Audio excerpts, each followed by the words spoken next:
Eh bien, bonsoir à tous. Merci. Donc, on a la Belgique, l'Allemagne, l'Afrique, le Kenya, la France, évidemment, la Suisse.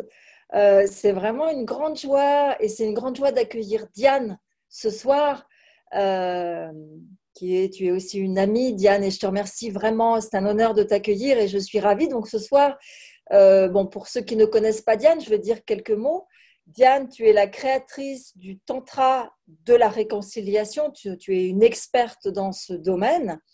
Tu es également l'auteur de cet ouvrage de référence masculin, féminin, l'initiation amoureuse, yes, la fusion au cœur de la séparation chez Guy Trédaniel, avec la spécificité qu'il y a une page en rouge et une page en bleu, le féminin en rouge à l'intérieur, le masculin en bleu à l'intérieur, et c'est plus de 30 ans d'expertise.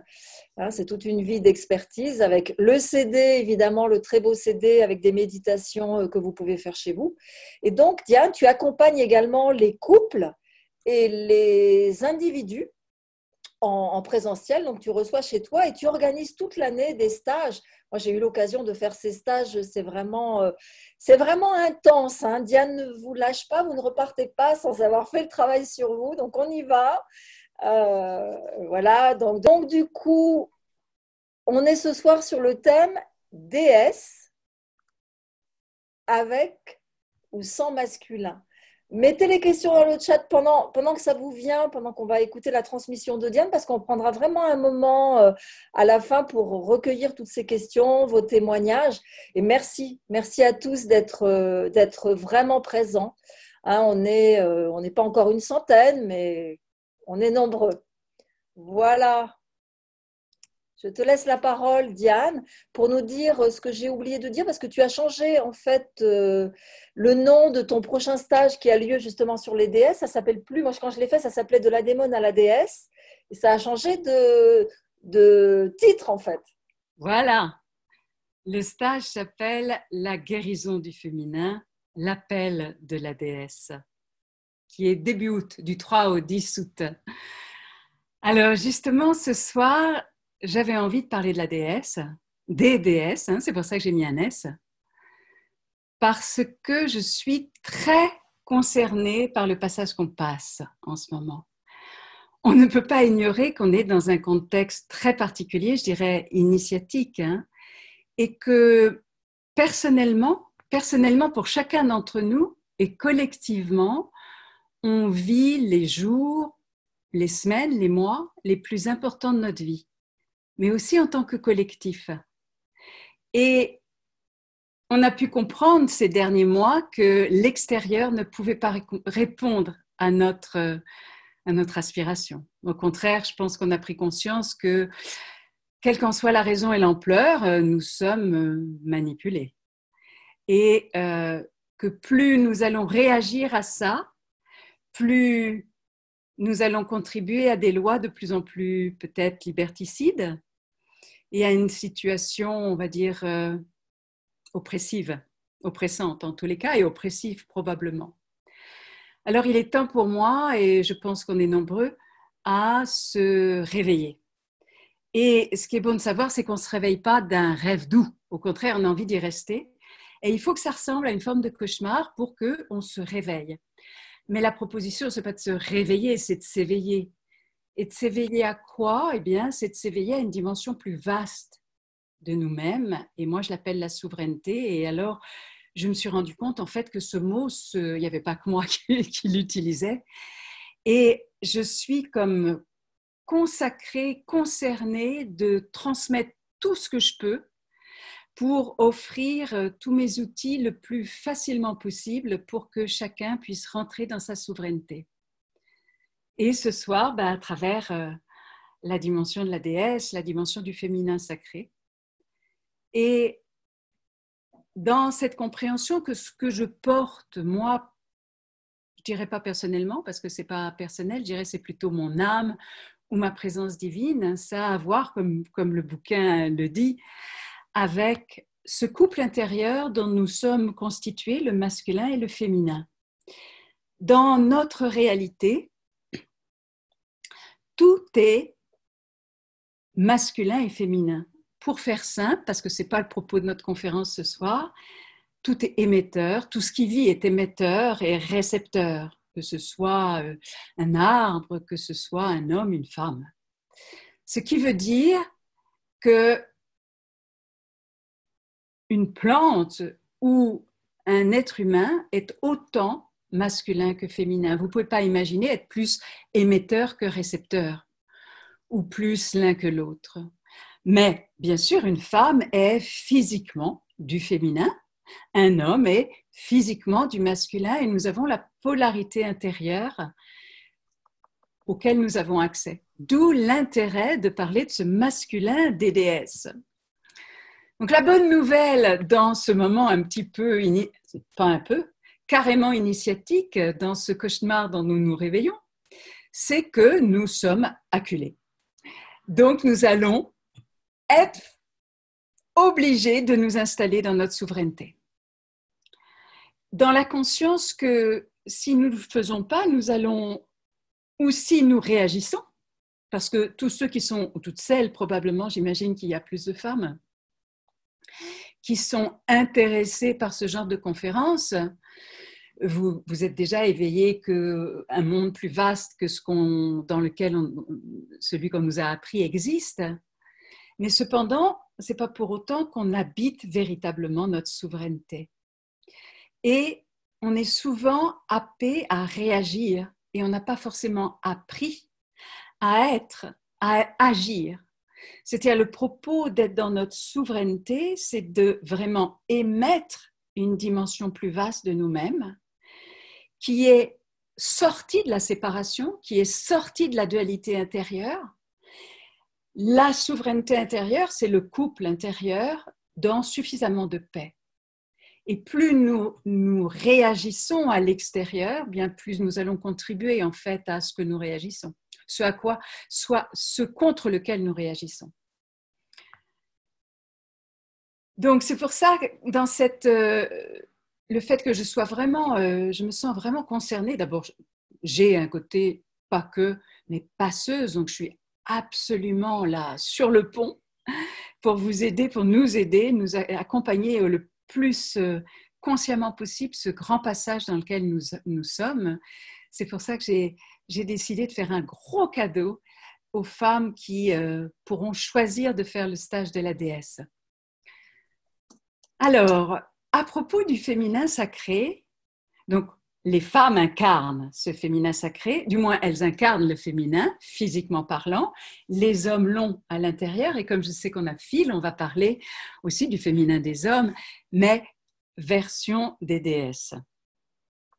Il y a bien des visages à la déesse, et il y en a bien d'autres que celles promues par les médias, qui nous en donnent grosso modo une ou deux, et moi, j'utilise les 7 visages de la déesse à travers des déesses grecques.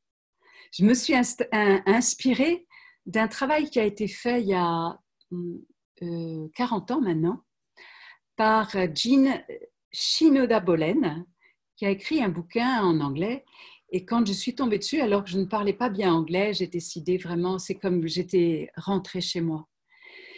Et c'est de là que je me suis laissée inspirer pour créer vraiment tout mon travail, mon enseignement à travers ce féminin sacré, pour vraiment qu'il ait des fondements, qu'il ait des archétypes. J'aime beaucoup, moi, jouer avec les archétypes.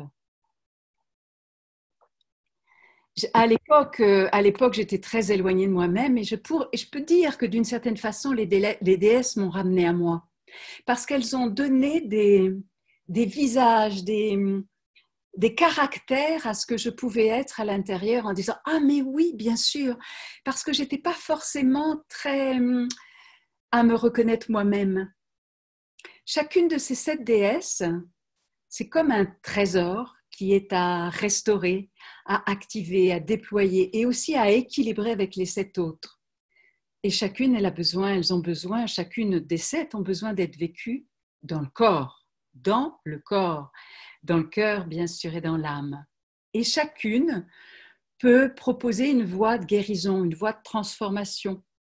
et aussi une voie, je dirais une voie spirituelle. J'ai reçu de ma guidance de les associer à un centre énergétique privilégié et à une voie spirituelle. Je vais vous en donner certains ce soir. Ce qui est important de savoir, c'est que en tant que femme, on a besoin d'avoir les 7, on a 7 chakras, donc on vit les 7. Mais chacune a une proportion pour les vivre, sinon on serait des clones de la même femme, bien sûr, elles auraient un 7e de ceci, un 7e de cela. Mais ce qui est sûr, c'est que quand on a un grand rendez-vous, les 7 doivent être invités au gros conseil. Parce que sinon, celle qui n'est pas invitée, c'est celle qui jette le mauvais sort, comme dans les contes où la mauvaise fée, qui est toujours celle qui met un peu le bordel, n'est pas invitée, comme ça on va être tranquille, et elle arrive et elle met le mauvais sort. Par exemple, je pense à faut-il que j'ai un enfant? Ou est-ce que je me marie? Ou est-ce que je privilégie ma voie professionnelle, par exemple? Et c'est des questions tellement essentielles dans la vie qu'on a vraiment besoin d'avoir les 7. Alors, lesquelles sont-elles? Je vais commencer, vous ne devinerez jamais par laquelle, par Diane Artémis. Mais même dans le stage, je commence toujours par elle parce que c'est la déesse des sœurs. Et je l'ai associée à la voie chamanique. Je vais pas raconter leurs histoires ni tout ce qu'elles sont, mais ce qu'on peut dire pour que vous ayez une idée vraiment essentielle de chacune, c'est l'instinct profond, c'est la nature sauvage, c'est la nature vierge, pure. Je l'ai dit, c'est la sororité, c'est l'intégrité. Grâce à Diane Artémis, on sait dire stop, stop dans le sens d'une limite. Est-ce que t'aimes la nature? Est-ce que tu aimes les arbres? Est-ce que tu aimes les animaux? Oui, je suis sûre que oui. Alors tu vas me dire, mais je connais Diane Artémis.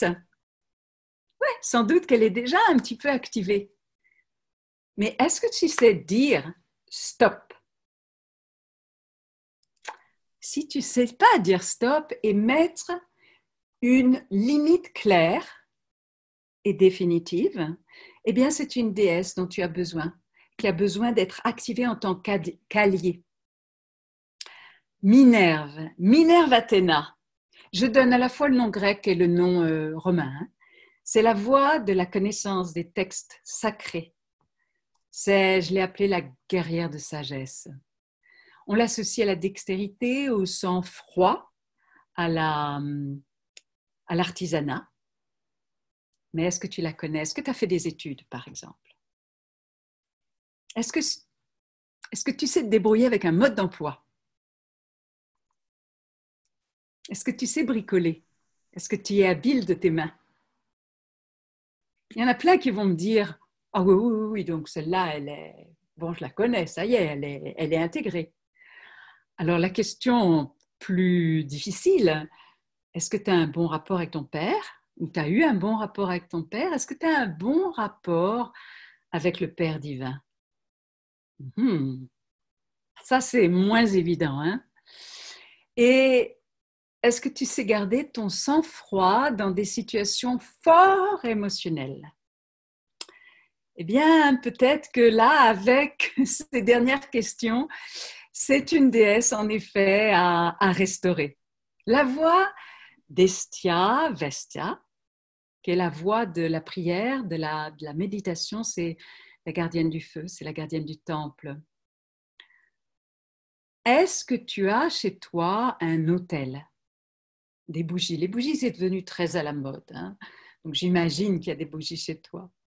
Est-ce que tu aimes nettoyer ta maison, que ce soit tout propre? Ou est-ce que tu trouves ça un peu con ou chiant de faire le ménage? Et là où ça devient plus difficile, c'est est-ce que tu es à l'aise d'être seule, tranquille et en silence? Et la question incroyable, la question la plus puissante, est-ce que tu sais dire non? Un non clair et définitif. Le stop, c'est la limite. Et le non, c'est à une situation. Est-ce que tu sais dire non à des situations qui peuvent être très tentantes, séduisantes, mais où tes valeurs essentielles, les plus intimes, ne sont pas entendues, reconnues? Ah, peut-être que Vesta Estia fait partie des déesses aussi à activer.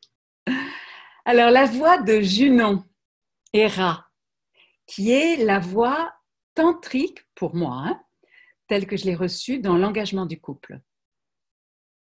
C'est l'union sacrée, c'est le mariage intérieur par conséquent, mais c'est aussi la loyauté envers l'époux.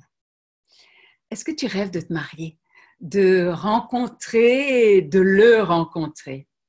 Ou s'il est déjà dans ta vie, ou si elle est déjà dans ta vie, que le jour de ton mariage, ça soit vraiment le plus beau jour de ta vie, ou peut-être de refaire un mariage divin, sacré. Est-ce que tu as envie ou tu te sens engagé pour le meilleur et pour le pire? Si c'est le cas, elle est probablement activée. Mais est-ce que tu es resté dans une relation toxique? Ou au contraire, est-ce que tu as peur de l'engagement? Alors, tu sais que c'est une déesse avec laquelle tu as à te réconcilier. La voix de Cérès, Déméter, c'est la mère, c'est l'amour au quotidien, mais c'est la voix du cœur. L'amour au quotidien, c'est l'amour nourricier. C'est accueillir, nourrir l'autre, prendre soin de l'autre. Tu te reconnais, j'imagine. Mais est-ce que tu as tendance à infantiliser peut-être? Ou à mieux savoir que l'autre, ce dont l'autre a besoin, quitte à peut-être enfermer, étouffer, gaver. Et si elle est très forte en toi, eh bien, c'est douloureux de ne pas avoir d'enfant si tu n'as pas d'enfant. Ou bien, est-ce que tu te reconnais femme si tu n'as pas d'enfant? Parce que si elle est bien équilibrée, eh bien, tu te sens mère avec ou non des enfants. Mais une question un petit peu subsidiaire, est-ce que les besoins de l'autre passent avant toi? Donc, tu sais si elle est à déployer. La voix de Perséphone, Proserpine, mais moi je l'appelle Perséphone. C'est l'union de la voix tantrique et chamanique. Hein. C'est le psychisme, la médiumnité, l'orgasme, l'extase. Si tu la connais bien, en un instant, tu sais comment va l'autre. Et puis, tu aimes les hommes ou les femmes au regard profond, mystérieux. Tu aimes bien les états intermédiaires. Ou alors, tu as peur de la médiumnité, surtout la tienne d'ailleurs. Hein. Ou bien, tu as peut-être flirté avec la dépression psychique, tu as peur d'être folle. Tu t'es perdu déjà dans tes propres méandres. Ou au contraire, tout ce qui est ce monde-là, c'est inquiétant, tu ne sais pas du tout, tu veux d'ailleurs pas savoir. Donc tu vois que de toute façon, Perséphone, en général, les femmes qui viennent vers moi, elles sont souvent très, très Perséphone, parce que je le suis beaucoup, mais elle est à équilibrer. C'est vraiment une déesse à équilibrer. Alors, nous arrivons sur notre Vénus Aphrodite. C'est la voix des mystiques, des passionnés, c'est la voix des amoureux. C'est la voix des artistes, c'est à la fois la création, la procréation, la passion, mais c'est aussi la passion envers l'intensité. Es-tu amoureuse? Es-tu une amoureuse? Pas forcément amoureuse en ce moment, mais tu peux être amoureuse de la vie. Es-tu amoureuse de l'intensité? Es-tu créative ou créatif?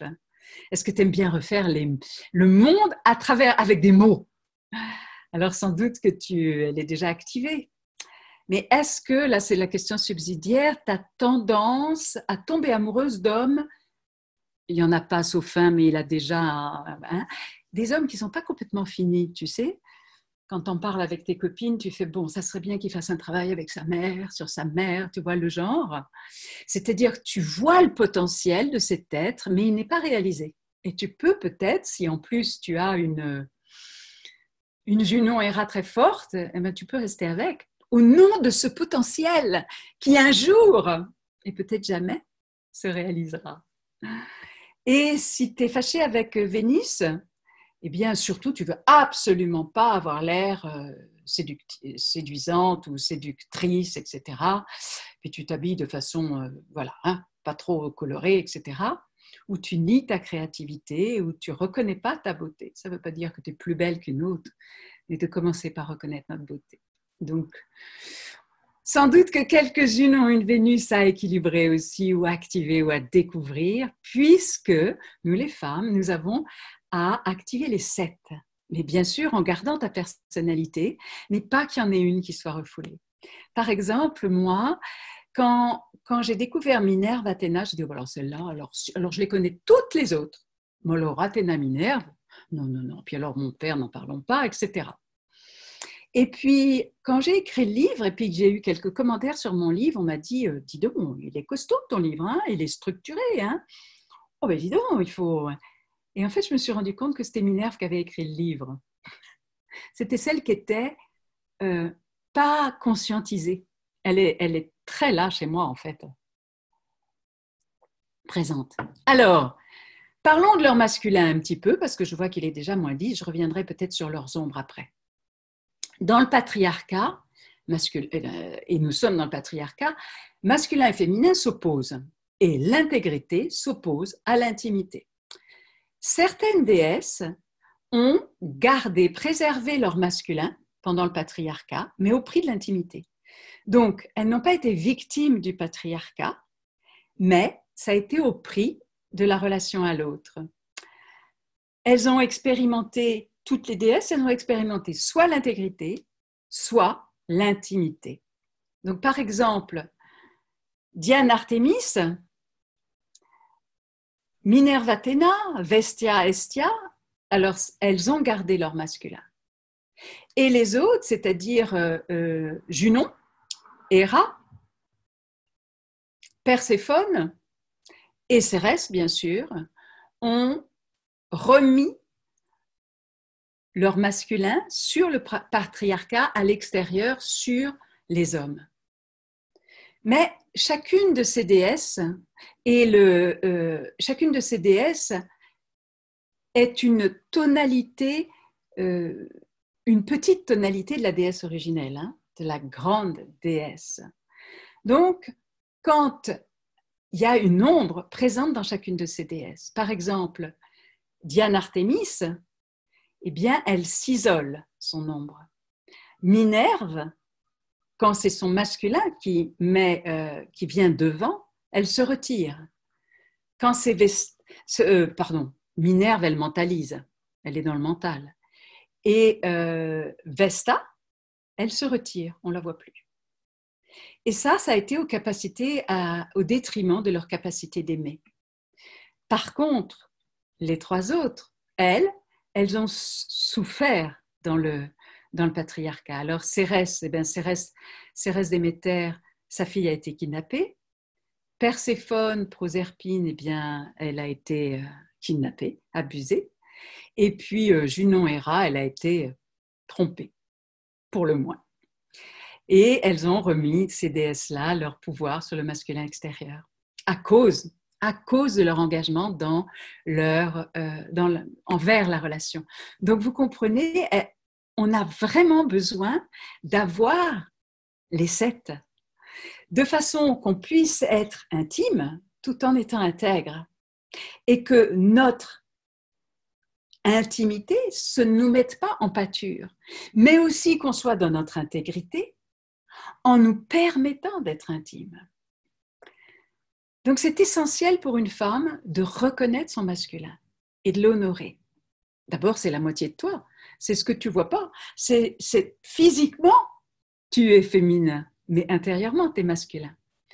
Alors, je te conseille que tu écrives sur une feuille les qualités de ton masculin, parce qu'il est temps de le reconnaître. Par exemple, est-ce que tu as fait des études, des longues études ? Ou est-ce que tu es très doué pour les modes d'emploi, par exemple? Ou est-ce que tu as le permis de conduire? Tu sais qu'il faut avoir du masculin pour avoir le permis de conduire. Est-ce que tu sais gagner de l'argent? Et est-ce que tu sais agir dans le monde? Est-ce que tu sais, je ne sais pas, te débrouiller avec tes mains? Toutes ces choses qu'on a dit au début. Hein? Est-ce que tu sais dire stop? Est-ce que tu sais dire non? Par exemple, reconnaître ton masculin, est-ce que tu es sorti d'une relation toxique? Parce que peut-être tu y es rentré, tu y es resté longtemps, mais au moment où tu es sorti d'une relation toxique, c'est vraiment ton masculin qui s'est mis là. Ou est-ce que tu as mis à distance une situation qui était vraiment très séduisante, mais qui n'était pas épanouissante ou bien en accord avec tes valeurs?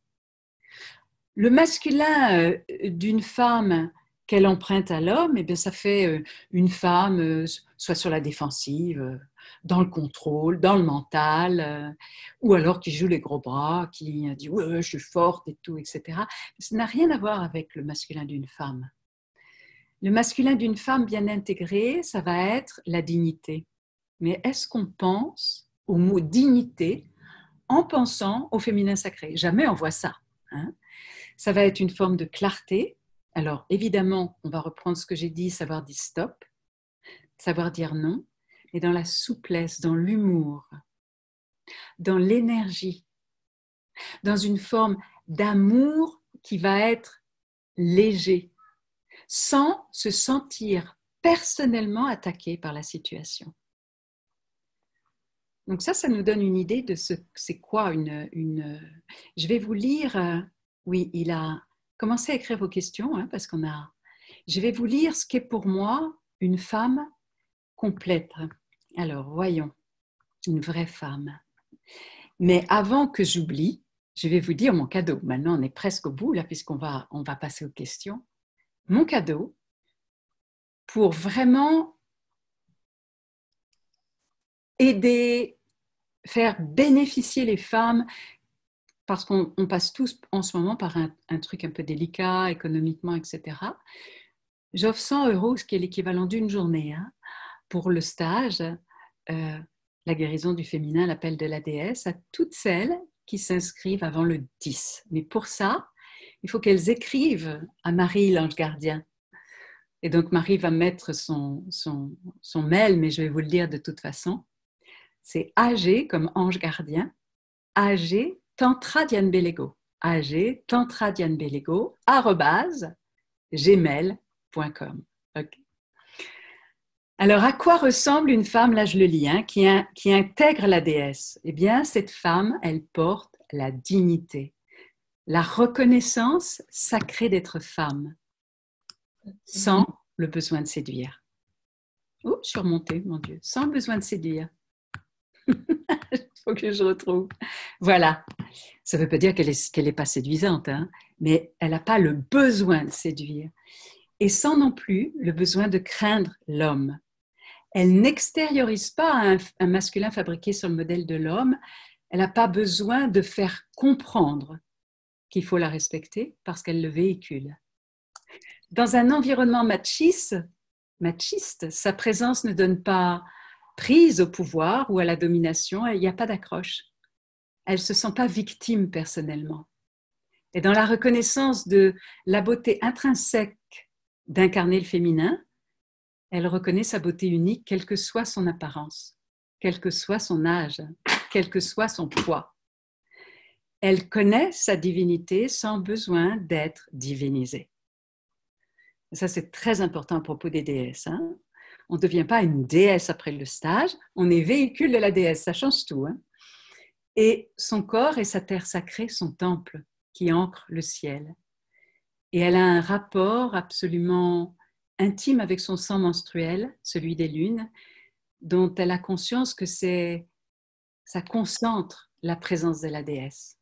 Et bien sûr, elle a envers chaque femme une sororité complice et une fraternité naturelle envers l'homme.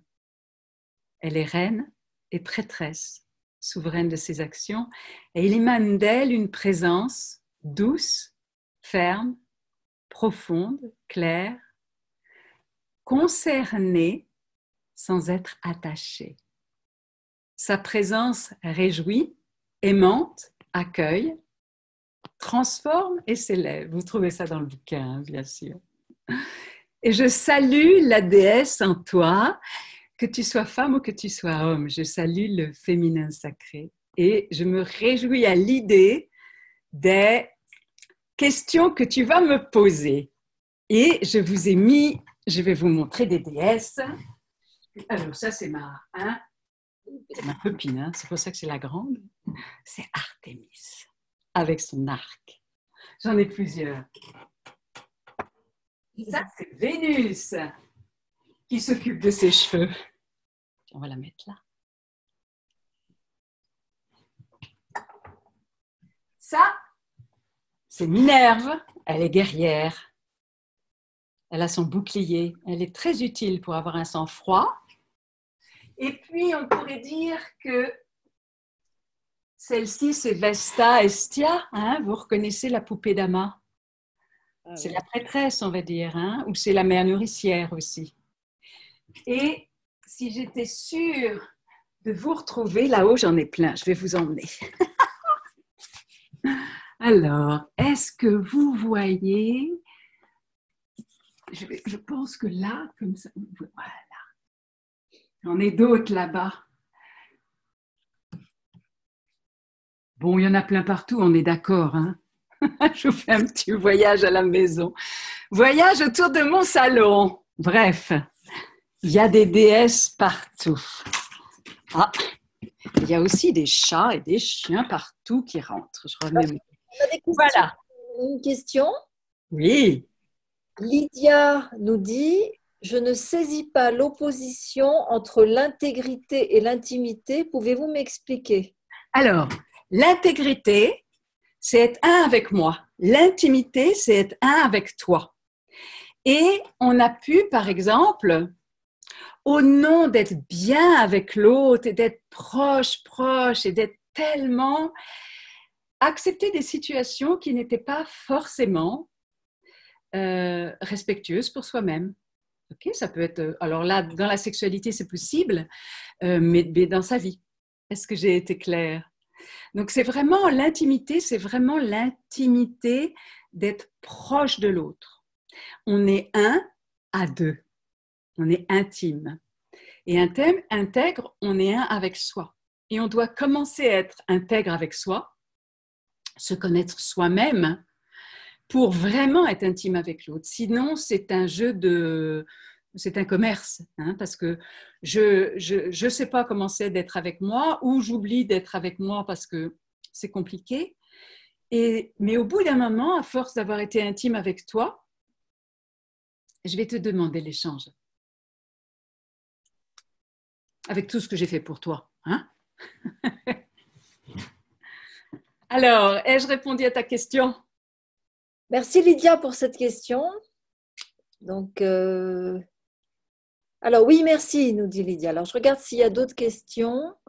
Alors, je vous rappelle donc si vous êtes intéressé, je vous rappelle le agtantra dianebellego@gmail.com. Je répète, agtantra dianebellego@gmail.com pour contacter du coup Marie Gossin. Je vous redonne le site des Noces Quantiques, www.nocesquantiques.fr, où vous pouvez retrouver évidemment les transmissions de Diane, aussi bien en web atelier, en web conférence, que les transmissions de tous ceux qui nous ont rejoints. Il y a vraiment une synergie puissante pour vous accompagner dans votre unité intérieure, dans votre complétude féminin-masculin sacré, dans l'alignement corps-cœur-conscience. Alors, si vous avez des questions, c'est le moment. On a... Particulièrement avec, alors, quand je disais... il y a une question, très bien. Comment faire la paix? Sophie, merci Sophie pour cette question. Comment faire la paix avec toutes nos déesses? Eh bien, faire le stage. Voilà. Donc, si vous êtes intéressé par le stage... J'ai créé j'ai créé une formation par Internet et je vais en créer une en fin d'année qui sera encore plus complète sur les déesses. Et évidemment que on s'approche, on les découvre, mais on est entre soi et soi. Et ça n'a pas évidemment la même puissance que quand on est dans un groupe et qu'on a Diane qui vient, où il y a les divines synchronicités qui fait que les déesses se présentent aussi sous leur forme de démon. Et il y a une journée qui est consacrée à la démone enfin aux différentes démones de chacune.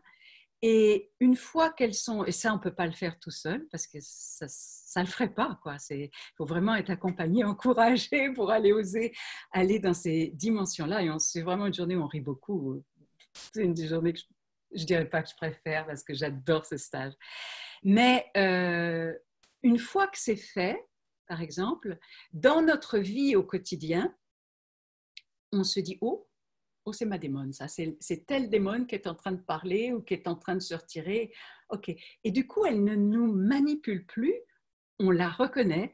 Et donc, on a vraiment le choix de sa souveraineté, c'est-à-dire de se dire, est-ce que c'est la déesse que je choisis, le féminin sacré, ou est-ce que c'est la démone, et d'être dans ce que je juge du monde extérieur, hein. De vraiment reprendre sa souveraineté, mais pour ça, il faut le sentir. Il faut le sentir dans le corps.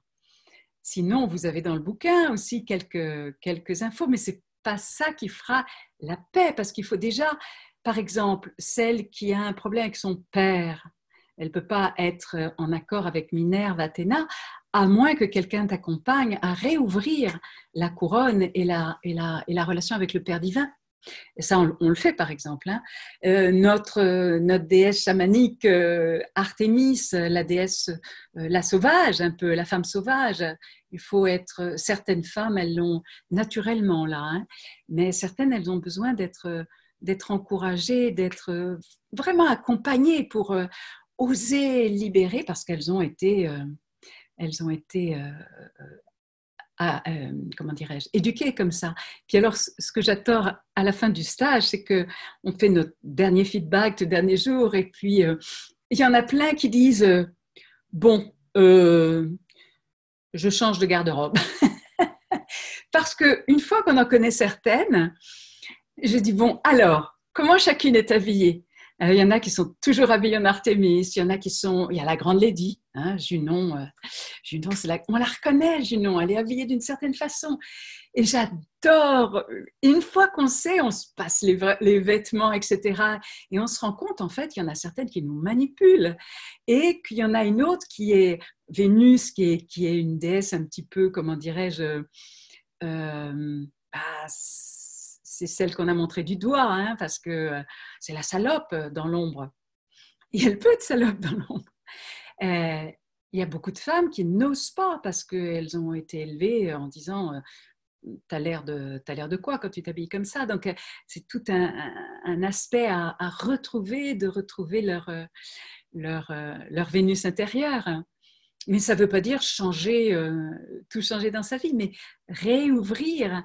Je vois Marie, justement, l'ange gardien, qui est belge au départ, et quand elle retourne en Belgique, ses amis lui disent « Ah, c'est fou ce que tu as changé !» Ben, c'est sûr, Marie, c'est une fée, c'est une femme très vénusienne, elle était cachée derrière Minerve, cachée derrière lui. Et maintenant, on voit vraiment sa Vénus. Alors, il y a d'autres questions, Diane. Chic. Alors, j'espère que ça a été pour la réponse pour Sophie. Alors, Ruby nous dit, c'est très intéressant, comment faire vivre paisiblement le moment présent dans la relation à l'autre, point, et la certitude médiumnique que la relation se terminera très vite, point d'interrogation. Alors, comment être dans le moment présent, sachant que la relation va se terminer très vite, hein? Là, je réponds ce que je lis. Comment faire vivre paisiblement le moment présent dans la relation à l'autre, point. Et la certitude médiumnique que la relation se terminera très vite, point d'interrogation. Comment vivre la certitude médiumnique? J'ai du mal à répondre aux deux questions. C'est-à-dire que plus je me reconnais, plus je suis en contact avec moi, que je sois homme ou femme, hein, et dans moi, il y a aussi moi en relation au ciel, moi en relation à la terre, hein, il n'y a pas que moi en relation avec l'environnement. Et là, c'est plus mon moi, c'est vraiment, là on commence avec dans son soi, plus je suis dans ma souveraineté, plus je peux vivre le moment présent, ouvrir mes sens qui m'ouvrent à une dimension au-delà des sens habituels. Et là, je suis vraiment dans le moment présent. quant à avoir une certitude même médiumnique de quoi que ce soit, eh bien, peut-être qu'on peut regarder différentes déesses qui nous parleraient de l'humilité. Comment peut-on être sûr, être certain de façon médiumnique? J'ai une forme de médiumnité, j'accompagne, j'ai autour de moi des amis dont c'est le métier, entre guillemets, d'être médium. Aucune ou aucun ne peut être sûr médiumniquement. Il y a vraiment, c'est-à-dire si j'en suis sûre, la médiumnité, l'inspiration du moment présent vient. Il ne faut pas que ça passe par le mental. Mais évidemment que tout médium va se dire est-ce que j'ai le droit de dire ça? Est-ce que c'est sûr que ça passe pas? Est-ce que je ne me trompe pas? Oui, mais il y a un moment, il faut avoir foi, il faut être suffisamment enraciné, suffisamment bon. Et puis faire confiance. Avec auparavant avoir fait suffisamment de travail sur soi pour être sûr que ce n'est pas une idée que je prends pour ma médiumnité. Mais reprenons, admettons que j'ai vraiment l'inspiration que cette relation ne va pas durer. Ok, j'ai la guidance que cette respiration. Mais c'est le propos de chaque instant. Cette respiration ne va pas durer, je vais expirer dans un instant. Mon chien que certains ont vu tout à l'heure ne va pas durer toute sa vie, etc. Il n'y a rien dont je suis sûre qui va durer. Et donc, peut-être que j'ai à me poser la question, ça dépend de la relation. Et qu'est-ce qui fait que je vis cette relation sachant qu'elle ne va pas durer? Mais peut-être qu'il y a des moments dans notre vie où c'est précieux et où on a un moment comme un moment magique où la vie nous donne de vivre ce moment-là et on le sait parce que les circonstances sont comme ça ne peut pas durer et on va goûter ce moment-là par tous nos instants. Et on sait aussi, par exemple, des gens qui ont perdu des êtres chers, qui étaient là la veille, qui ne sont plus le lendemain, et on se dit, mon Dieu, ça nous fait un tel choc que nos proches, on est pendant au moins quelque temps, on a la sagesse d'être avec eux en disant, mon Dieu, mais comme c'est précieux, tu es là, et on vit pleinement l'instant. Donc, de toute façon, c'est vivre pleinement l'instant en vivant sa souveraineté. Merci Diane. Alors il y a Britt qui demande, avez-vous des rituels le matin pour apprendre à déployer les différentes déesses en vous? Et j'ai deux autres questions, donc peut-être on répond peut-être en... On a des rituels, hein. Ça c'est le propos des stages, bien sûr. On a des rituels et vous repartez du stage avec vraiment des choses à faire le matin. Et chacune est vraiment accompagnée spécifiquement et repart avec des clés spécifiques et dont certaines clés vous avez à les faire tous les jours. Mais c'est quelque chose de joyeux, hein. Et certaines, vraiment, ça a à voir avec le corps, ça a à voir avec notre ionique et notre sexe de femme, où elle devient partie prenante de notre vie, de notre vie à nous de femmes, parce que jusqu'à présent, notre yoni, elle existe souvent que est-ce que j'ai des enfants ou est-ce que j'ai une relation amoureuse, mais on l'oublie dans les méditations, on l'oublie on est assis dessus, là. Moi, elle est toujours présente quand je fais une conférence. Et alors, en plus, bon, ça, c'est une autre conférence. Avec la circulation de l'énergie, c'est quand même très sympathique de savoir qu'elle est là. Une autre question.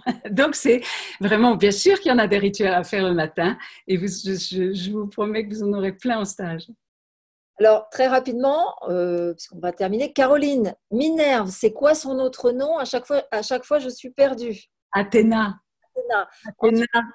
Athéna Minerve. Celle qui est habillée toute la fille du père. Quels sont les différents types d'abus vécus par Perséphone, nous demande Romy. Ah, mais elle a été kidnappée par un homme. Elle a été kidnappée par le roi, le dieu du monde souterrain, par Pluton. Et donc, c'est vraiment toute cette dimension d'abus. Et alors, on ne sait pas ce qui s'est passé entre Pluton, puisqu'elle nous a dit qu'elle n'avait rien fait. Là, je parle de Perséphone.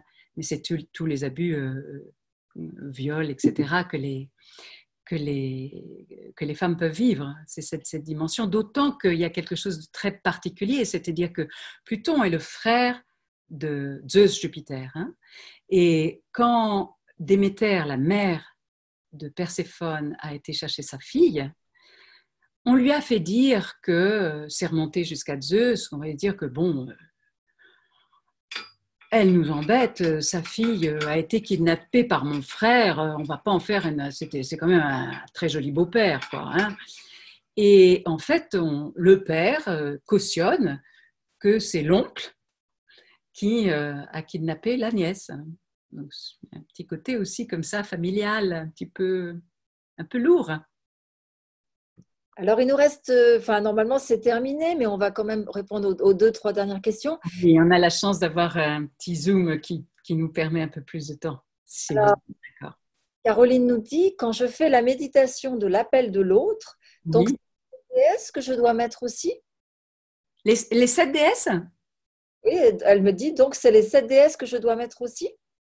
Alors, tu peux mettre les 7 déesses si elles te plaisent, bien sûr. Parce que ce qui est important dans le féminin sacré, c'est vraiment aussi l'énergie spontanée, créative, hein, pas que, mais aussi.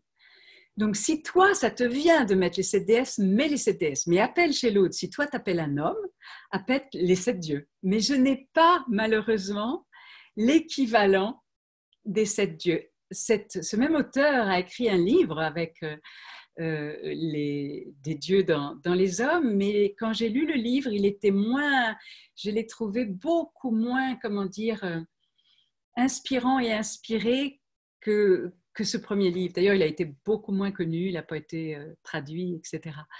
Donc, mais si tu imagines dans l'appel de l'autre, toi, dans ta complétude des 7 déesses, eh bien, tu appelles l'autre dans sa complétude.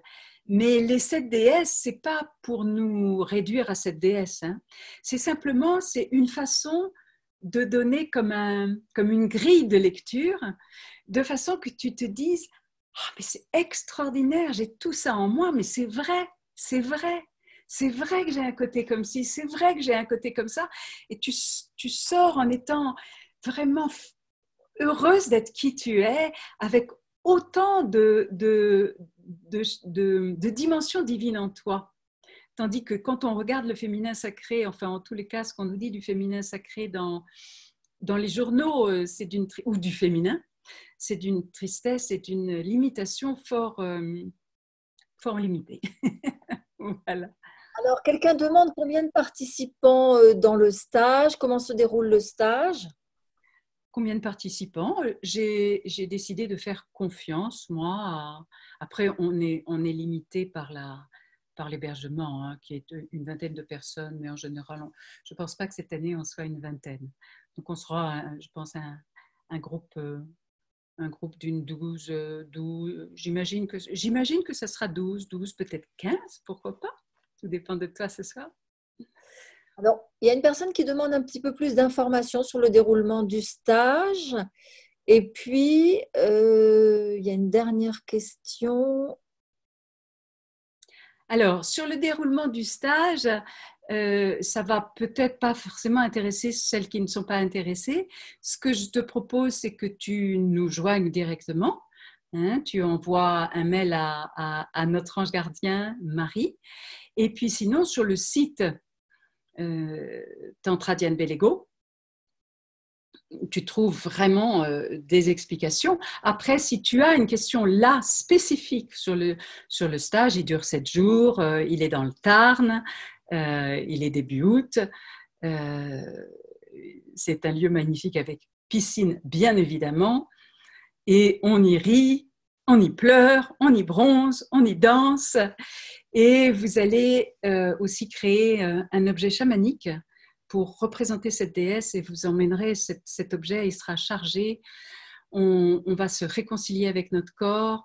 Donc, tous les jours, il y a, bon, je vous raconte les histoires et puis on va faire des rituels, on va faire des guérisons, on va faire la relation à l'autre, etc.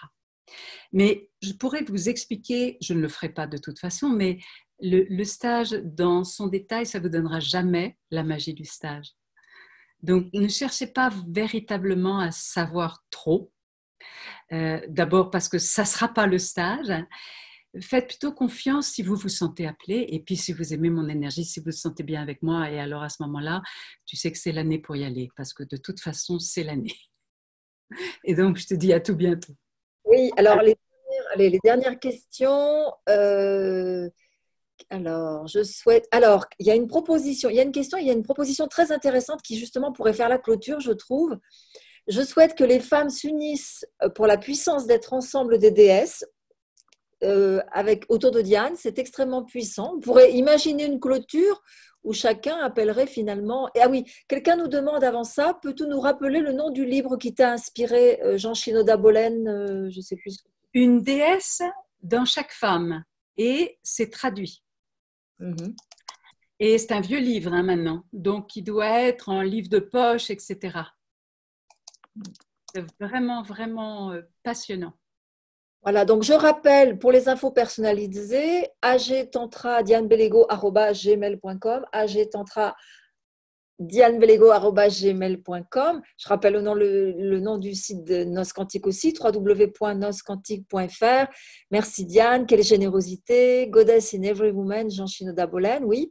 Donc, il y a là cette proposition de s'unir toutes. Et une dernière chose, il y a un témoignage de Chantal qui nous dit « J'ai vécu une guérison dans ma vie de femme qui a changé ma vie de femme. Vénus a été réparée. » Yes, yes, yes, yes. Alors, ce que je vous propose, c'est que depuis notre cœur, parce que le féminin, c'est le reflet de Dieu, hein, ou la déesse, c'est le reflet de Dieu dans sa dimension la plus divine. Si Dieu, c'est Dieu le un, hein, au-delà de nos notions religieuses. Donc, c'est le reflet de Dieu, c'est ce à quoi ressemble Dieu, la déesse, hein, et ce qu'il ressent. Donc, c'est l'amour, c'est la beauté, c'est la création, c'est la créativité. Donc, depuis notre cœur, imaginons que nous avons des ailes et puis joignons nos ailes, les ailes de la déesse en nous.